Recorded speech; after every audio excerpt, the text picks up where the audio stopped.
Authentique et humaine, elle parle avec franchise.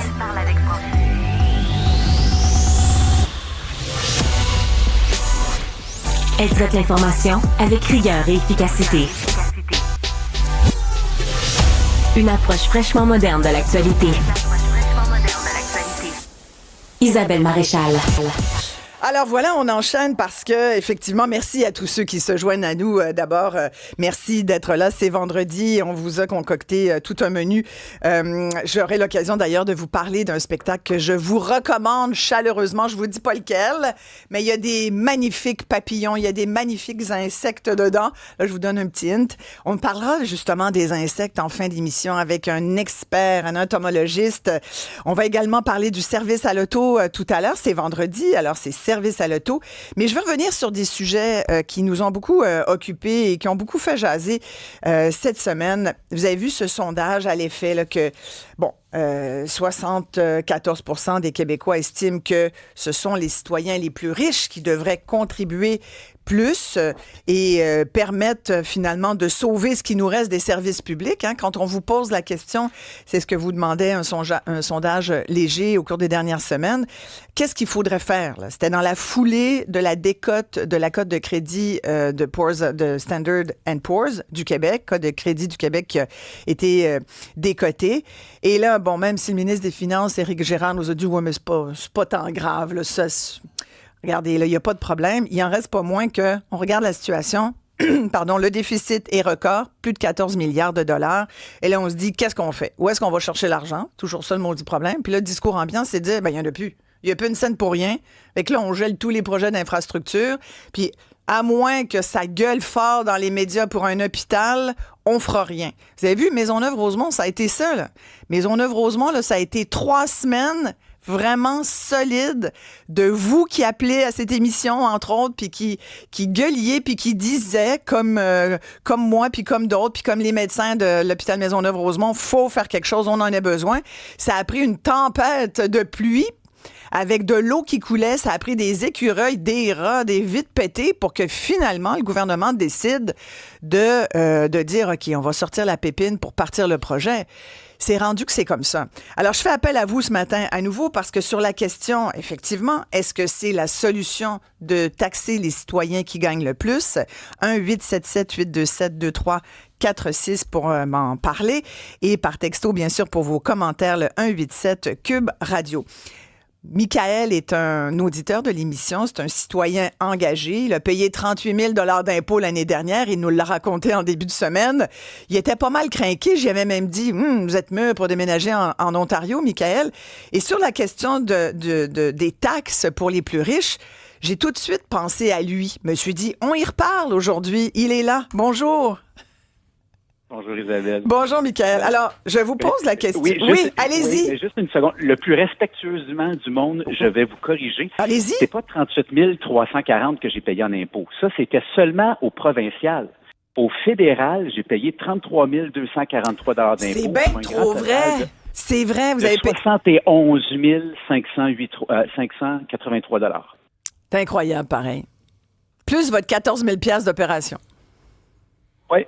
Plus ma colonoscopie. Oui, 2000, c'est ça. Amenez-en des dollars. Mais, et vous le dites, moi, je suis employé, j'ai un T4, je maximise mes impôts avec ce qu'on nous vend là, comme produit, le REER, le CELIAP, vous avez un CELI. Quand vous voyez, là, si je vous pose la question, est-ce que vous vous considérez riche d'abord, vous?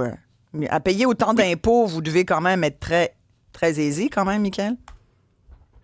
Je me considère probablement je suis dans le top, dans le percentile de 4 % de la population québécoise. Ouais. Est-ce que je serais qualifié pour payer plus? Vous êtes un des riches, là, mettons, on va dire. Oui. Bon, oui, je peux dire ça. Et là, vous dites, j'ai déjà payé plus de 70 000 $ en impôts. Ça, c'était vos impôts 24, les derniers que vous avez faits? Oui, exact. Est-ce que 70 000, c'est quand même pas mal. Est-ce que vous estimez que, après tout, c'est normal que vous contribuiez un petit peu plus? C'est normal dans le type de société que nous sommes, que nous avons. Donc, une paix sociale, aider les jeunes familles, j'ai aucun problème avec ça. OK? Il y a une grande différence entre Montréal et certaines villes américaines où les disparités sociales sont nettement plus grandes. Aucun problème avec ça. Moi, le problème que j'ai, c'est l'équité dans ce système de taxation-là. OK? Puis là, je vais vous donner 2 exemples très, très précis. OK? Moi, j'ai des amis qui ont des Inc., qui sont incorporés, qui payent en dividendes, qui payent des dividendes à leurs enfants, à les membres de leur famille, même à leurs parents. Donc, le taux d'imposition de chacune de ces personnes-là est nettement inférieur à mon taux d'imposition. Mais comment ils justifient ça? Parce qu'il faut quand même... Ça, on entend souvent ça, puis c'est vrai que ça se fait. C'est une pratique courante quand on est capable de justifier que l'enfant, par exemple, ça peut être un jeune adulte, travaille pour l'entreprise en question. Là, si tu mets la belle-mère, le beau-père, le mononcle, ma tante, il faut quand même que... Mettons que tu as un Revenu Québec qui appelle, il faut que tu le justifies. Là. Tu peux avoir de la misère à le justifier. Les moyens... Oui, mais les moyens de le justifier sont quand même là. Puis pour moi, ça, c'est une iniquité profonde. L'autre iniquité, OK? Puis là, je veux pas casser du sucre sur le dos des médecins. Mais pourquoi un médecin qui travaille au public, pas au privé, mais au public, a le droit de s'incorporer? Quand moi, je n'ai pas le droit de m'incorporer, ça, c'est légal parce qu'ils ont donné le droit au début des années 2000, mais philosophiquement, c'est une aberration totale. Parce qu'un médecin, il n'a pas une peur de faire faillite. La personne qui paye le médecin, c'est le gouvernement du Québec. Ouais. Okay? Et il n'y a aucune peur de ne jamais se faire payer. Et pour moi, le jour où on va augmenter mes impôts dans le palier supérieur, si le gouvernement ne s'attaque pas à certaines des déductions fiscales de ce type-là, donner des incorporations à certaines catégories d'emplois, moi, je vous le jure, je plie bagage, je vends tout, puis je m'en vais à quelque part sur la planète où j'en payerai plus d'impôts. Et puis, je suis pas le seul qui commence à penser comme ça. Parce qu'on est un peu le dindon de la farce. Puis là, le deuxième point, ce que j'ai appris il y a 1 mois et demi, puis je pense que c'était par l'entremise de un de vos collègues à Cube Radio, saviez-vous que quelqu'un qui paye des cotisations syndicales a le droit à un crédit d'impôt pour ses cotisations syndicales? Oui, bien tout à fait.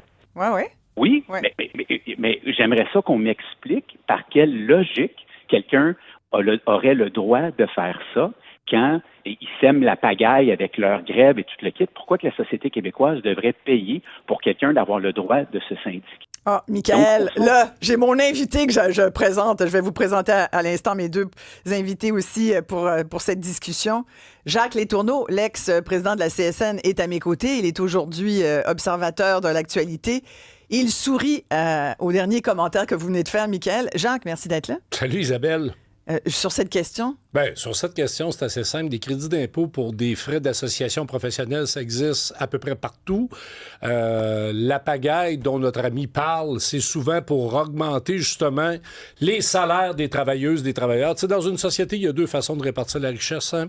Augmenter les salaires dans le milieu de travail ou encore par la fiscalité. Et là, je suis d'accord avec lui. Il y a une réforme de la fiscalité importante à faire parce que c'est vrai qu'on peut avoir l'impression parfois qu'il y a une injustice. Parler des médecins tantôt sur l'incorporation. Qu'est-ce que t'en penses? C'est des entrepreneurs privés d'un système public. Mais avoue que c'est un avantage fiscal qu'on leur a consenti. Et ça ne marche pas depuis le début. Depuis le début, les médecins résistent à ce qu'on appelle le service public. C'est les seuls professionnels qui sont des entrepreneurs privés dans un système public. Donc, Michaël, je pense qu'il a raison là-dessus. Je vais vous dire honnêtement, le crédit d'impôt, sa cotisation syndicale, c'est pas mal de la petite bière par rapport à ce que d'autres devraient payer. Ouais. Ça, c'est sûr. Geoffroy Boucher était également avec nous. Il est économiste à l'Observatoire québécois des inégalités. Justement, quand on parle d'inégalité fiscale, Geoffroy Boucher, merci d'être là. Quelle est votre réaction par rapport, entre autres, d'abord avec les commentaires de Michaël, parce qu'il est sur le bord de déménager en Ontario tellement il est à bout de payer autant d'impôts et de pas finalement en avoir pour son argent en retour. C'est un peu ça le discours de Michaël. Puis on le comprend tout à fait. Je dirais que c'est un peu le discours d'une majorité de Québécois, Geoffroy. Mais le commentaire de Michaël est très intéressant parce qu'il dénote une perception d'injustice fiscale. Et c'est vrai, hein, quand on regarde les personnes très nanties dans nos sociétés, les personnes là, très On va riche. vous rappeler, Geoffroy, parce que le son est vraiment pas top. Michael, je reviens à vous parce que vous disiez, puis je suis pas tout seul à vouloir peut-être plier bagage. OK, Vous avez c'est ce bon. genre de discussion avec des gens comme vous, là, qui sont des citoyens déjà très taxés, des gens là, qui font... Si vous payez autant d'impôts, j'imagine que vous êtes Vous êtes imposé jusqu'au 8e palier d'imposition, là, où c'est plus de 200, j'ai les paliers devant moi, là, à plus de 200, je vais vous le dire tout de suite, 253 000. 235. Oui, voilà, exactement, c'est ça. Donc, ça Oui, j'ai la discussion. J'ai la discussion. Par contre, ça, c'est vraiment typique de la société québécoise. Votre invité qui est, je pense, en studio avec vous, qui parlait, le crédit d'impôt sur les cotisations syndicales, c'est de la petite bière. Oui, c'est de la petite bière. Sauf que cette petite bière-là, qu'on prend de façon individuelle, si on les met ensemble, ça fait de la grosse bière. Et c'est ça qu'à un moment donné, il va falloir qu'on fasse. Et ça nous saoule. Et je rajouterais, et ça nous saoule. Oui, mais ça fait aussi partie du narratif sur les syndicats, comme si les syndicats étaient le problème dans nos sociétés et le seul et unique mais c'est problème. pas ça, finalement. Alors, non. Ben, pas du tout, parce que si on est une des sociétés les plus égalitaires en Amérique du Nord, c'est parce qu'il y a un taux de syndicalisation qui frise des 40 %. Je suis désolé, là, mais oui, peut-être qu'on devrait faire le débat sur les crédits d'impôt concernant les cotisations professionnelles. Je lui donne, OK? Mais maintenant, un des problèmes qu'on a quand j'écoute notre invité, Michael, c'est qu'il paye des impôts, il trouve ça important d'en payer. Je vais faire idem, moi. J'en paye des impôts. Tu peux-tu deviner que je fais partie, comme lui, du 4-5 % des mieux rémunérés dans la société québécoise? Puis j'ai dû payer dans le privé pour faire évaluer mon fils parce qu'il n'y avait pas de service public. Mais et Jacques, c'est ça le trouves-tu ça drame. normal? Et c'est ça le drame. Voilà. C'est ça le drame. Ouais. On paye plus d'impôts et de taxes qu'ailleurs et les services publics se réduisent comme peau de chagrin. C'est ça qui marche pas. C'est ça qui ne marche plus. Oui, On on est tout à fait au même endroit. On est d'accord, puis c'est rare que je suis d'accord avec quelqu'un qui est d'une centrale syndicale. Vous pourrez dire, Michael, je suis d'accord d'accord avec vous. avec l'ex-président de la CSN. C'est pas rien quand même. Vous me permettrez d'aller au téléphone parler à un autre auditeur, là. Serge, Merci. bonjour. Serge, vous dites... Bonjour. Bonjour, vous dites... Bonjour Isabelle. On baisse les impôts ou on baisse pas les impôts? Non, on baisse pas les impôts, puis le gouvernement, on n'a pas besoin de réinvestir d'autres argent. L'argent est tout là. Faites juste le calcul des argents qui ont été perdus cette année, puis les argents qui ont été perdus par les erreurs des fonctionnaires incompétents. On peut-tu ouvrir les conventions collectives puis enlever ça, là, job garanti à vie, là? Ceux-là qui sont pas capables de faire la job, là, on peut-tu les sacrer dehors?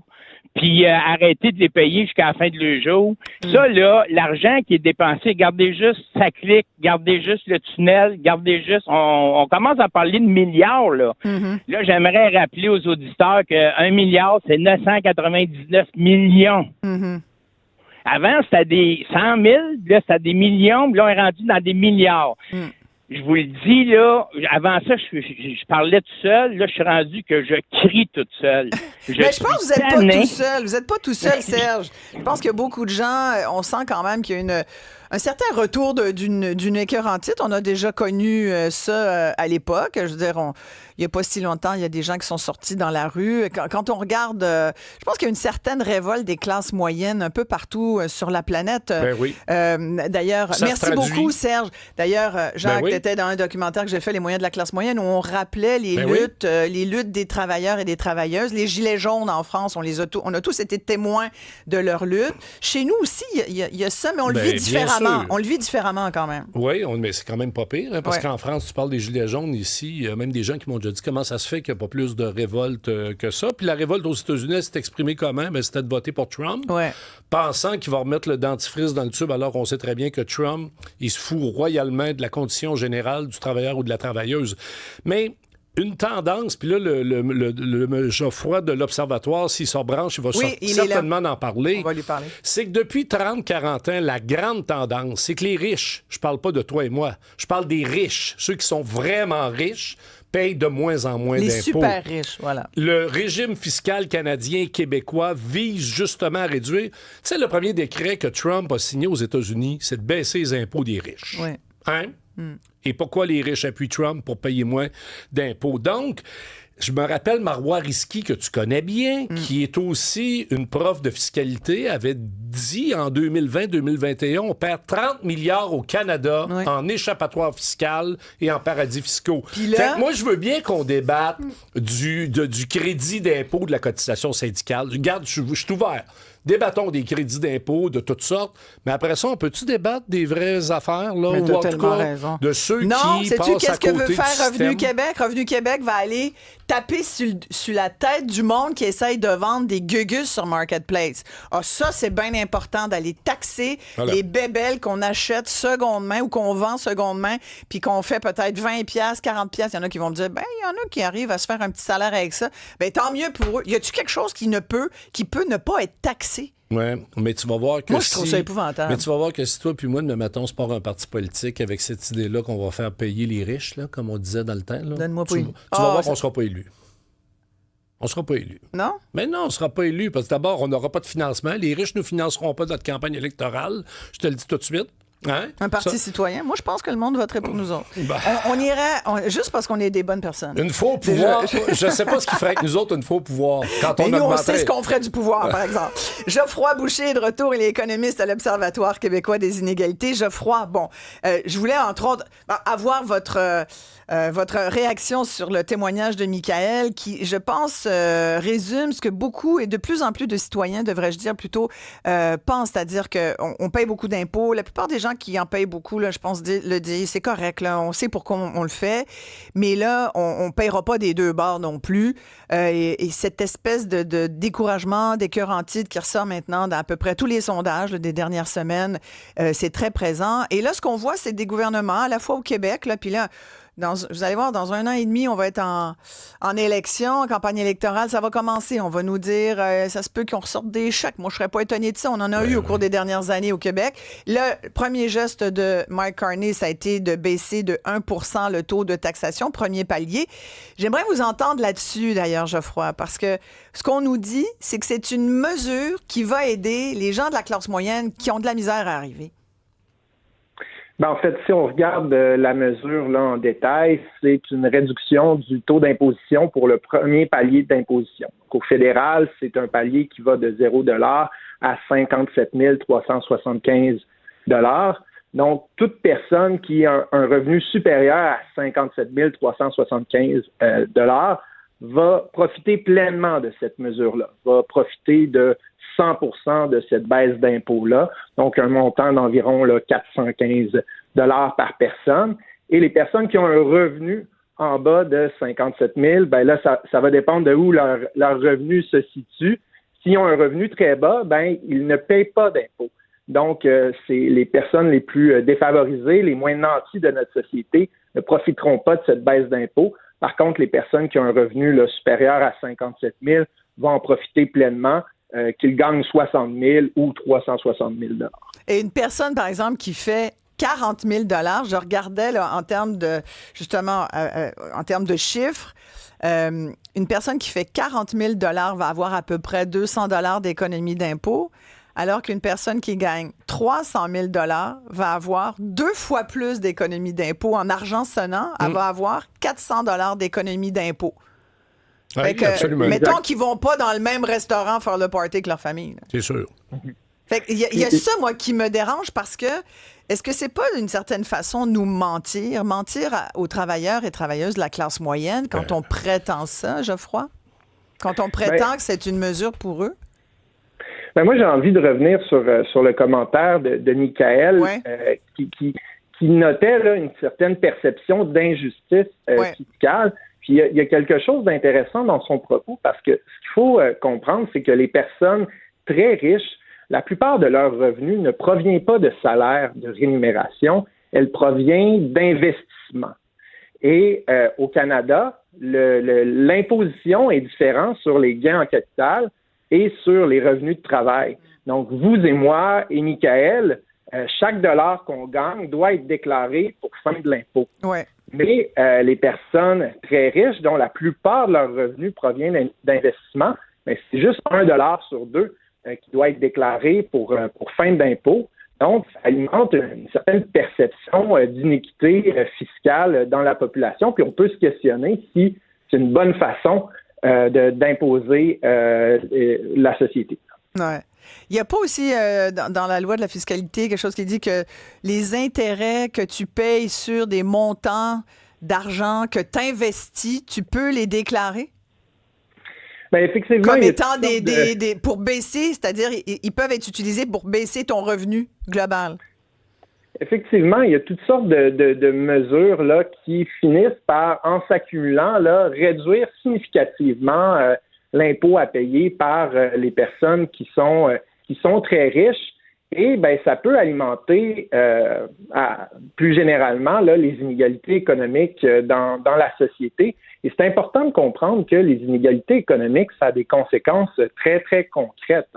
Une société où les inégalités sont très élevées, ça crée des risques assez importants pour la stabilité économique. Ouais. Lorsqu'une poignée d'individus a beaucoup de ressources, elle a l'incitatif de faire des investissements dans des actifs à haut risque, ce qui crée des bulles spéculatives. Et lorsque les bulles spéculatives éclatent, c'est l'ensemble de l'économie qui est touchée, et en particulier les personnes les plus démunies qui n'ont rien à voir là, dans ces investissements à haut risque.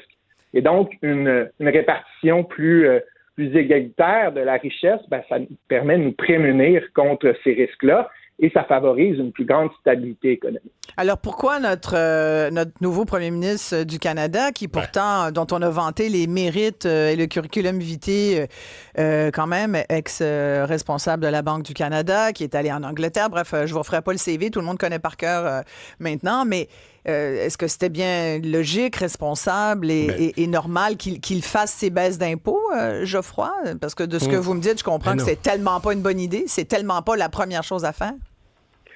Ben là, moi, je ne me lancerai pas dans une analyse politique du contexte électoral, mais je peux noter, par exemple, qu'à terme, ces baisses d'impôts, et il y en a eu beaucoup là, dans l'histoire récente du Québec et du Canada, ben ça érode notre capacité collective à faire face aux défis du 21e siècle. Et des défis, là, il y en a. On a le vieillissement de la population qui crée une pression importante sur nos services publics. On a une crise du logement qui exacerbe les inégalités entre les propriétaires et les locataires. On a une crise de l'insécurité alimentaire qui touche de plus en plus de travailleurs et une crise climatique dont les effets sont de plus en plus concrets sur la population. Et donc, si on se prive de moyens collectifs, on va avoir plus de difficultés à faire face collectivement. Ouais. Merci tellement, c'est très vrai. Les gens réagissent beaucoup à ce que vous dites, Geoffroy. Là, tout le monde dit, mon Dieu, vous parlez bien. Oui, après parce que là, j'en peux plus. Là. OK, c'est-tu vrai? Oui, es-tu capable de tenir ça quelques minutes? Oui, OK. Tiens ça quelques minutes. On revient tout de suite après la pause. Jacques, les tourneaux vont réagir à ce que Geoffroy Boucher, l'économiste, vient de nous dire. Vous aussi. Michael, vous êtes toujours là, bougez pas. On revient après ceci. Je vous redonne nos numéros. 187 Cube Radio, c'est le texto. 1877 827 2346, le numéro de cellulaire, le numéro de téléphone pour nous joindre. À tout de suite.